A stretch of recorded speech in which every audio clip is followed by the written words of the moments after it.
Hi. As we reported earlier, WhatsApp has started rolling out the UPI based payments feature for all its users in India.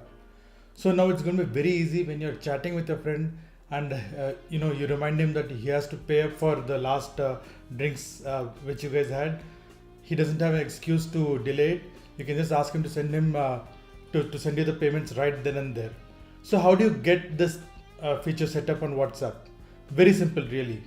Setting up UPI payments is a breeze. You just click the send payment option or go to the settings and go to the payment settings, and it walks you through the entire process. So after you accept the first screen, you simply have to key in your phone number, and once you key in your phone number and it verifies it through an SMS, it's going to send you a long list of banks.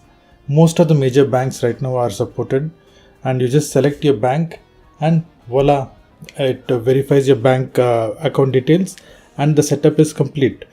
That's pretty much it.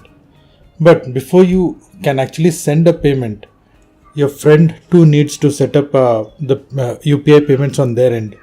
So make sure that you ask all your friends to set it up too. I'm sure it's not going to be too long before whole of India is going to get this rolled out and they set things up. Once everyone has set it up though, even sending a payment is going to be very, very easy.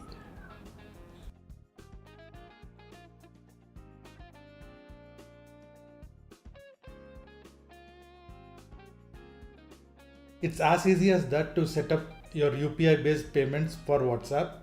And now you can just simply, you don't have to switch from your chat to make a transaction. You'll be able to directly pay from your chat.